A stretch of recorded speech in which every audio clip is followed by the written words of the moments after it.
ಗರ್ಭಕಂಠದ cancer ಅನ್ನು ಸಾರ್ವಜನಿಕ ಆರೋಗ್ಯ ಸಮಸ್ಯೆಯಾಗಿ ನಿರ್ಮೂಲನೆ ಮಾಡಲು ಮತ್ತು ಜಾಗತಿಕ ಆರೋಗ್ಯ ಸಹಕಾರವನ್ನು ಬಲಪಡಿಸಲು ಭಾರತವು ಬಲವಾದ ಬದ್ಧತೆಯನ್ನು ಹೊಂದಿದೆ ಎಂದು ಕೇಂದ್ರ ಆರೋಗ್ಯ ಸಚಿವ ಜಗತ್ ಪ್ರಕಾಶ್ ನಡ್ಡಾ ತಿಳಿಸಿದ್ದಾರೆ.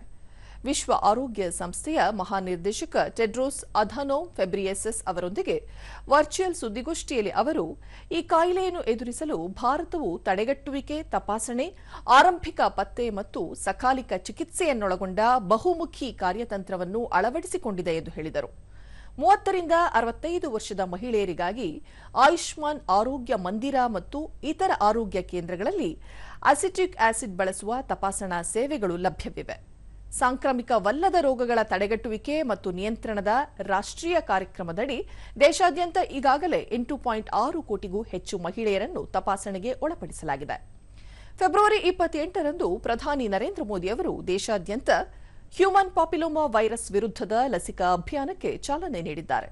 14 ವರ್ಷ ವಯಸ್ಸಿನ ಸುಮಾರು 1.2 ಕೋಟಿ ಹದಿಹರೆಯದ ಹುಡುಗಿಯರಿಗೆ ಲಸಿಕೆ ಹಾಕುವುದು ಇದರ ಗುರಿಯಾಗಿದೆ ಎಂದು ತಿಳಿಸಿದರು. ಈ ಅಭಿಯಾನವು 90 ದಿನಗಳ ಕಾಲ ನಡೆಯಲಿದ್ದು, ಗಾರ್ಡಾಸಿಲ್ ಕ್ವಾಡ್ರಿವ್ಯಾಲೆಂಟ್ ಎಂಬ ಏಕಡೋಸ್ ಲಸಿಕೆಯನ್ನು ಸರ್ಕಾರಿ ಆರೋಗ್ಯ ಕೇಂದ್ರಗಳಲ್ಲಿ ಉಚಿತವಾಗಿ ನೀಡಲಾಗುತ್ತಿದೆ. ಈ ಉಪಕ್ರಮವು ಸ್ವಸ್ಥ ನಾರಿ ಸಶಕ್ತ ಪರಿವಾರ ಎಂಬ ದೃಷ್ಟಿಕೋನವನ್ನು ಪ್ರತಿಬಿಂಬಿಸುತ್ತದೆ. ಇದು ಸಂಪೂರ್ಣವಾಗಿ ಸ್ವಯಂ ಪ್ರೇರಿತವಾಗಿದ್ದು, ಪೋಷಕರ ಒಪ್ಪಿಗೆಯ ಆಧಾರದ ಮೇಲೆ ನಡೆಸಲಾಗುತ್ತಿದೆ.